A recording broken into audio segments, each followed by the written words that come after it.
الكلمة ثلاثة أقسام: الاسم والفعل والحرف. فالأول الاسم. الاسم الكلمة التي تعبر عن اسم شيء حولنا: إنسان، حيوان، نبات، جماد، وصفة. اسم إنسان: مريم، محمد، عمر، سارة، أحمد. اسم حيوان: جمل، قطة، بقرة، حصان، كلب. نبات: زهرة، شجرة، طماطم، تفاح، برتقال. الفعل هو حدث نقوم به مقترن بزمان. الفعل الماضي فعل حدث وانتهى بالماضي، مثلا لعب، أكل، رسم، صعد. فعل ماض، ليس فعل ماضي، فعل ماض يا لا يأتي. كيف نعلم أن هذا الفعل هو فعل ماض؟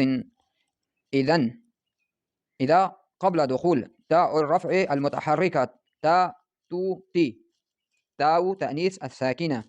أكل، أكلت، أكلت، أكلتي، أكلت. رسم، رسمت، رسمت، رسمتي، رسمت. الاسم من حيث العدد: الاسم مفرد، مثنى، وجمع. الاسم المفرد هو ما دل على شيء واحد فقط: كتاب، قلم، ولد، مدرسة، زهرة، شجرة. المذكر: المؤنث: ولد، بنت، عمر، سارة، معلم، معلمة، طبيب، طبيبة. يرسم، ترسم، يقرأ، تقرأ، لعب، لعبت، صغير، صغرى، أحمر، حمراء.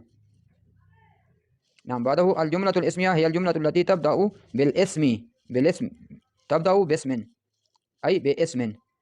البيت كبير، الزهور جميلة، الطعام لذيذ، الغرفة نظيفة. الجملة الاسمية تتكون من مبتدأ وخبر. مثال كما هو موجود في الجمل: الغرفة نظيفة، الطعام لذيذ، البيت كبير، الزهور جميلة، هكذا. نعم. ضمائر المتكلم: أنا هي الضمائر التي نستخدمها عندما نتحدث عن أنفسنا. أنا. للمفرد المذكر: أنا طالب. للمفردة المؤنث: أنا طالبة. نحن. للمثنى المذكر: نحن طبيبات، نحن طبيبات. نحن طبيبان. للمثنى المؤنث: نحن طبيبتان. وكذلك نحن للجمع المذكر: نحن تلاميذ.